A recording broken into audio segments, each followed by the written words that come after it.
Computer virus এতদিন ছিল এক ধরনের ডিজিটাল চোর, কিন্তু এবার সেই চোরের হাতে যেন উঠে গেছে কৃত্রিম বুদ্ধিমত্তার মস্তিষ্ক। সে শুধু চুরি করে না, আগে ঘর মাপে, তালা দেখে, দুর্বল জানালা খুঁজে বের করে, তারপর আক্রমণের পথ বানায়। কানাডার গবেষকদের নতুন এআই ওয়ার্ম সেই কারণেই সাইবার নিরাপত্তা বিশেষজ্ঞদের কপালে ভাঁজ ফেলেছে।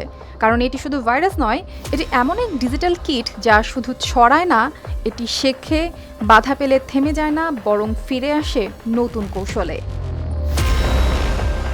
গবেষকেরা যে নতুন ধরনের ম্যালওয়্যার পরীক্ষা করেছেন তার নাম এআই ওয়ার্ম। সাধারণ ভাষায় বললে এটি এমন এক ক্ষতিকর সফটওয়্যার যা মানুষের নির্দেশ ছাড়াই ছড়িয়ে পড়তে পারে একটি কম্পিউটার থেকে আরেকটি কম্পিউটারে। তবে ভয়টা এখানেই শেষ নয়। এটি প্রতিটি নতুন যন্ত্রে ঢোকার পর আগে সেটিকে বিশ্লেষণ করে, কোন পার্ট খোলা, কোন সেবা চলছে, অপারেটিং সিস্টেম কি, সব তথ্য জোগাড় করে। এরপর সেই যন্ত্রের দুর্বলতা বুঝে তৈরি করে আক্রমণের আলাদা পরিকল্পনা। এই গবেষণার তত্ত্বাবধানে ছিলেন কানাডার ভিক্টর ইনস্টিটিউটের অধ্যাপক। গবেষকরা লিনাক্স, উইন্ডোজ ও আইওটি মিলিয়ে ৩৩টি যন্ত্রের একটি পরীক্ষামূলক নেটওয়ার্ক বানান। সেখানে এআই ওয়ার্মটি ৭ দিনের পরীক্ষায় ৬২% যন্ত্রে ছড়িয়ে পড়তে সক্ষম হয়। একই সঙ্গে এটি নেটওয়ার্কের ৭৪% দুর্বলতা শনাক্ত করে। ১৫টি আলাদা পরীক্ষায় দেখা যায় ওয়ার্মটি দৈনিক গড়ে ৩১টি দুর্বলতা সঠিকভাবে খুঁজে পায়, ২৩টি যন্ত্রে প্রশাসনিক নিয়ন্ত্রণ নিতে পারে ও ২০টি যন্ত্রে নিজের কপি বসাতে পারে। তিব্বত লাক্সারি সো, বাংলাদেশের রূপ।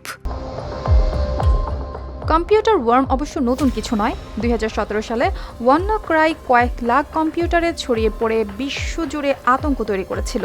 যুক্তরাজ্যের স্বাস্থ্যসেবাও তখন বড় ধাক্কা খেয়েছিল।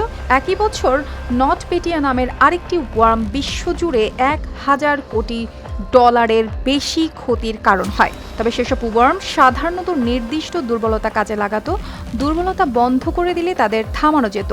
কিন্তু এআই ওয়ার্ম বাধা পেলে থেমে যায় না, বরং ব্যর্থতার কারণ বুঝে নতুন পথ খুঁজে নেয়। আরও ভয়ঙ্কর বিষয় হলো, কোনো শক্তিশালী জিপিইউ সমৃদ্ধ যন্ত্রে ঢুকলে এটি সেই যন্ত্রের প্রসেসিং শক্তি ব্যবহার করতে পারে।